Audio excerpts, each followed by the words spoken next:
안녕하세요. 간호사 아빠입니다.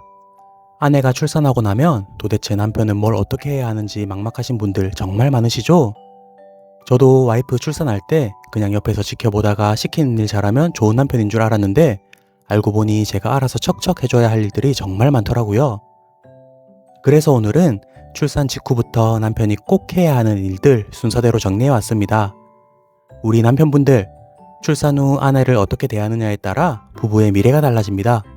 이 영상 보시고 사랑받는 남편 한번 되어봅시다. 지금부터 시작하겠습니다. 자, 먼저 병원에서 할 일입니다. 자연분만을 하시면 2에서 3일, 제왕절개를 하시면 4에서 5일 정도 병원에 입원하시게 됩니다.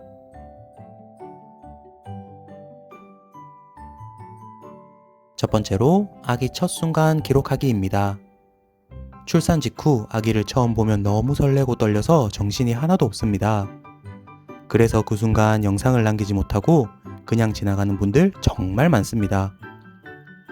그런데 영상을 못 남긴 사람들 100이면 100 다 후회하시더라고요.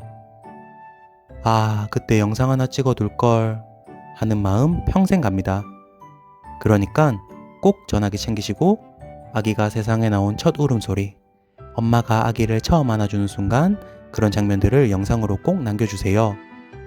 이건 두 번 다시 돌아오지 않는 순간입니다. 다만 주의할 점이 있습니다. 아기를 조금 더 보고 싶더라도 아기는 체온 유지를 위해서 빨리 신생아실로 이동해야 하니 이건 아기의 건강을 위해 꼭 의료진 지시를 잘 따라주세요. 자, 여기서 꿀팁. 사진보다 영상을 많이 찍으세요. 사진은 영상에서 이쁜 부분을 캡처하셔서 쓰시면 됩니다. 두 번째는 양가 부모님, 지인 연락드리기입니다. 출산 소식을 언제 알릴지도 부부가 미리 합의해 두셔야 합니다. 아기가 태어나고 바로 연락을 드릴지 아니면 산모가 조금 회복한 후에 연락을 드릴지를 미리 정해두면 좋아요. 여기서 가장 중요한 건 아내를 먼저 챙기는 겁니다. 아기가 태어나고 너무 기쁜 나머지 남편분들 연락 돌리느라 정신없고 정작 산모는 혼자 두는 경우가 있는데요. 그거 절대 안 됩니다. 아내가 안정을 찾고 필요한 걸 다 챙긴 다음에 연락해도 전혀 늦지 않아요. 연락은 언제든 할 수 있지만 아내를 챙기는 건 바로 그 순간뿐입니다. 부모님들, 지인들께 연락 다 돌리시면 전화기 드신 김에 조리원 예약하신 분들은 조리원에, 산후도우미 신청하신 분들은 신청한 업체에 출산했다고 연락드리면 됩니다. 세 번째는 면회시간 조율하기입니다. 예쁜 우리 아기를 보여드리고 싶은 마음 너무 잘합니다. 부모님, 친척, 지인들 모두 기다리셨으니 빨리 보여드리고 싶은 게 당연하죠.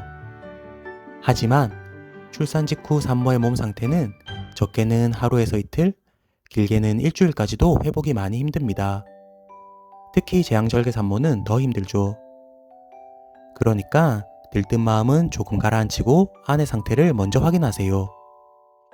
아내분의 몸이 어느 정도 괜찮아졌을 때 서로 상의해서 면회 날짜를 정하고 가족들을 초대하는 게 좋습니다. 남편들 혼자서 언제 오셔도 됩니다 하고 결정하고 통보하시지 마시고 꼭 아내와 함께 정하세요. 그리고 면회 날짜까지 다 정해지면 이후에는 와이프 부축해서 많이 걸으세요. 수술 후 와이프는 아파 죽겠다는데 의사 선생님들 오실 때마다 매번 많이 걸으라고 하죠. 이게 폐렴, 혈전증, 장유착 등 수술 후 합병증을 예방하기 위함이니 무리하지 않는 선에서 많이 걸으셔야 합니다. 그 외에도 퇴원 전까지 아내분 손발이 되어드리고 아기 면회 시간에 아기 사진 많이 찍고 유리 넘어 사랑한다고 이야기 많이 해주시면 됩니다. 이제 조리원에 가게 되면 할 일입니다. 저희는 병원과 조리원이 같은 건물에 있어서 아이를 안고 바로 조리원으로 갔는데요. 조리원을 병원과 다른 곳으로 예약하시는 분들은 신생아용 카시트를 미리 설치하고 어떻게 사용하는지 꼭 공부하고 오셔야 됩니다. 네 번째로 아기 이름 짓기입니다. 아기의 이름은 단순히 부르는 호칭이 아니라 세상에 태어나 처음 받는 선물입니다. 그리고 현실적으로도 이름이 없으면 출생신고도 못하고 각종 수당 신청도 불가능합니다. 이름 짓는 방법은 다양합니다. 철학관이나 장명소에서 전문가에게 의뢰할 수도 있고 요즘은 무료 장명 어플도 많이 있습니다. 그리고 부모님이 직접 지어주는 경우도 많고요. 장명소 비용은 보통 20에서 30만 원 선이고 유명한 곳은 50만 원 이상이기도 합니다. 방법이 무엇이든 아기를 위한 첫 선물이니만큼 신중하게 그리고 예쁘게 지어주세요. 5번째는 출생신고 및 각종 수당 신청입니다. 출산 후 아빠가 제일 먼저 챙겨야 할 행정 절차가 바로 출생신고입니다. 아기가 세상에 태어났다는 걸 법적으로 등록하는 절차인데요. 출생신고를 해야만 아이에게 주민등록번호가 부여되고 이후 각종 복지 혜택까지 받을 수 있습니다. 출생신고 방법은 크게 2가지가 있습니다. 주민센터에 직접 방문하는 방법과 온라인 신청인데요. 저는 직접 주민센터에 가서 출생신고를 했습니다. 여러 가지 행정 업무에 대해 담당자에게 설명을 바로 들을 수 있고 무엇보다 현장에서만 받을 수 있는 특별한 선물이 있습니다. 바로 등본에 찍히는 우리 아기가 처음 기록되는 등본이라는 도장입니다. 그걸 딱 받아보는 순간 정말 가슴이 뭉클해지더라고요. 그래서 저는 개인적으로는 직접 방문을 추천드립니다. 방법은 간단합니다. 아기가 태어난 병원에서 발급해준 출생증명서 원본, 그리고 부모의 주민등록 등본과 신분증을 챙겨서 거주지 주민센터에 방문하면 됩니다. 신고기한은 출생일로부터 1개월 이내이고요. 신고를 마치면 바로 아기 이름이 가족관계등록부에 올라오고 동시에 정보지원 서비스까지 연계해서 신청할 수 있습니다. 보시는 것처럼 등본에 우리 아기가 처음 기록되는 등본이라는 도장이 새겨집니다. 기념으로 남기기에도 너무 좋고요. 이거 하나만으로도 직접 방문할 가치가 충분합니다. 2번째로 온라인 출생신고입니다. 대법원 전자가족 관계등록 시스템을 통해 병원에서 발급받은 전자출생증명서로 접속 후 부모 공동인증서로 로그인해 간단히 신고할 수 있습니다. 온라인 신고를 마치면 바로 정부24 행복출산 원스톱 서비스를 통해 각종 수당과 바우처를 이어서 신청할 수 있죠. 어떤 방법을 선택하든 출생신고를 완료해야만 그 다음 단계인 다양한 지원금과 혜택 신청이 가능해집니다. 이제 본격적으로 출생신고 후 받을 수 있는 여러 혜택들을 하나씩 말씀드리겠습니다. 가장 먼저 챙겨야 할 건 첫 만남 이용권입니다. 출산 후에는 첫 만남 이용권이라는 바우처가 지급됩니다. 금액은 첫째 아이의 경우 200만원, 둘째 아이는 무려 300만원이 지급돼요. 만약 첫 출산이 쌍둥이라면 첫째, 둘째를 동시에 낳은 걸로 인정돼서 한 번에 500만원이 지급됩니다. 이 바우처는 현금이 아니라 포인트 같은 개념이라서 정해진 기간 내에 사용하지 않으면 사라져 버립니다. 사용기한은 지급일로부터 아이의 출생일 기준 만 1년 전날까지 사용할 수 있습니다. 첫 만남 이용권은 온라인, 오프라인 모두 사용 가능하고 사행업종, 유흥업소, 면세점, 상품권 구매 같은 것만 제외하면 거의 모든 업종에서 사용할 수 있습니다. 그래서 아기옷, 분유, 가구, 심지어 카시트를 구매하는 데에도 사용할 수 있어요. 2번째로 중요한 건 부모 급여입니다. 이건 진짜 혜택이 큰데요. 아이가 태어나고 0에서부터 11개월까지는 매달 100만원씩 현금 지급되고 12에서 23개월까지는 매달 50만원씩 지급됩니다. 어린이집에 보낼 경우에는 보육료가 지원되기 때문에 현금 지급액은 줄어듭니다. 만약 0에서 11개월 사이에 어린이집을 다니게 되면 매달 46만원을 지급받고 12에서 23개월 사이에 어린이집을 다니게 되면 매달 25만원을 지급받게 됩니다. 3번째는 아동수당입니다. 아동수당은 아이가 만 7세 생일 직전까지 매달 10만원씩 지급돼요. 총 960만원이나 되는 꽤 큰 금액입니다. 아동수당이 중요한 이유는 단순히 매달 현금 지원을 받는 걸 넘어서 증여세 걱정 없이 아기에게 시드머니를 만들어줄 수 있다는 점이에요. 부모 계좌로 수당을 받고 아이 계좌로 이체하면 증여로 잡히지만 출생신고 후에 아기 명의의 계좌를 만들어 수당 지급 계좌를 변경해 두면 국가지원금이 아기 계좌로 바로 들어갑니다.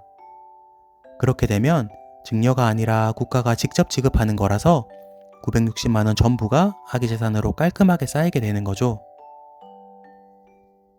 그리고 여기에 더해 산후조리원 세액공제도 챙기셔야 합니다. 원래는 소득 기준이 있어서 일부만 받을 수 있었는데 2025년부터는 소득 기준이 없어졌습니다.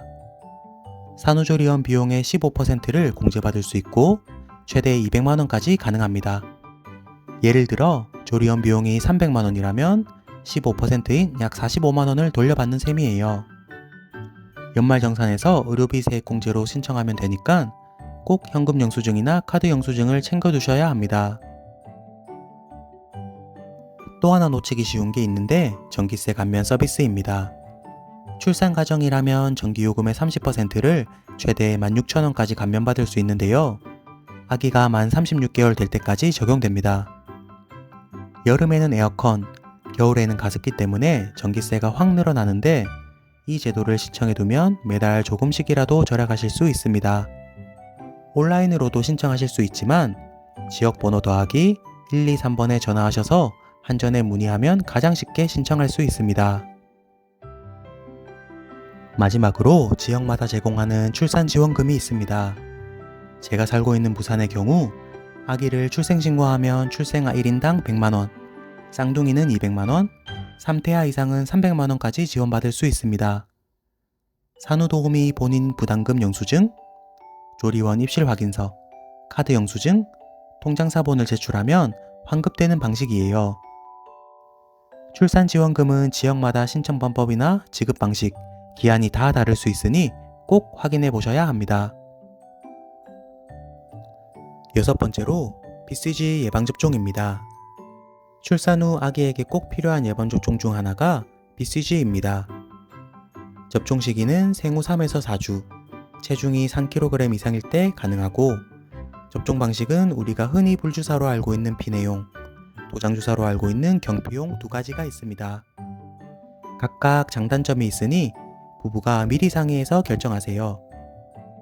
비내용을 원한다면 꼭 보건소에 사전 예약을 해야 하니까 미리 준비하셔야 합니다. 예방접종 도우미 사이트에서 지역별 지정의료기관을 검색해 보실 수 있습니다. 많은 분들이 비내용 주사를 맞으면 흉터가 남지 않는다고 알고 계신데요. 비내용 주사를 맞아도 흉터가 남을 수 있습니다. 그렇기 때문에 부부가 미리 상의해서 결정하는 것이 매우 중요합니다. 일곱 번째로 어린이집 대기 신청하기입니다. 아이가 태어나면 당장 보낼 마음이 없어도 어린이집 대기는 무조건 빨리 신청하는 게 좋습니다. 아이사랑 홈페이지에서 최대 3곳까지 신청할 수 있고 인기 있는 지역은 돌이 지나도 연락이 안 오는 경우가 많습니다. 특히 맞벌이 부부는 대기 순서가 곧 기회이기 때문에 빨리 해두는 게 유리합니다. 혹시 연락이 와도 아직 보낼 생각이 없으면 보류 처리할 수 있으니까 부담 갖지 마시고 최대한 빨리 신청하세요. 출산 전에 집 근처 어린이집을 미리 조사해 두는 것도 큰 도움이 됩니다. 어린이집 대기는 빠를수록 유리합니다. 아이가 태어나면 바로 신청하세요. 여덟 번째, 아홉 번째는 집안 청소 및 육아 준비하기입니다. 아기가 태어나면 잠잘 시간도 부족하고 공부할 시간은 더더욱 없어요. 그러니 미리 육아책을 읽고 유튜브를 보면서 공부하시는 게 좋습니다. 또한 아기를 맞이할 집은 미리 준비되어 있어야 합니다. 아기 옷을 세탁하고 장난감을 소독하고 흑백 모빌이나 목욕용품을 준비해 두세요. 아기가 집에 오는 날 아침에는 분유포트 물을 미리 끓여 40도까지 식혀두면 아기가 오자마자 바로 사용할 수 있어서 편리합니다. 카시트도 설치하시고 물려받은 물건은 사이즈별로 정리해 두시면 좋습니다. 아기가 오는 날 모든 것이 준비되어 있으면 훨씬 여유롭습니다. 오늘은 출산 직후 남편이 꼭 해야 하는 9가지에 대해 말씀드렸습니다. 와이프가 바라는 건 사실 큰 선물이나 거창한 이벤트가 아닙니다. 가족을 진심으로 생각하는 마음이 느껴지고 가족을 위해 행동으로 보여주는 것, 그게 가장 중요합니다. 사소한 행동 하나하나가 아내에게는 평생 잊지 못할 감동으로 남습니다. 이 영상을 보고 계신 아빠분들이라면 이제 아내에게 사랑받는 남편, 아이에게 든든한 아빠가 되실 수 있을 겁니다. 오늘 영상이 도움이 되셨다면 좋아요와 구독 부탁드리고요. 앞으로도 아기 건강과 부모님의 마음을 함께 챙길 수 있는 이야기로 찾아뵙겠습니다. 시청해주셔서 감사합니다.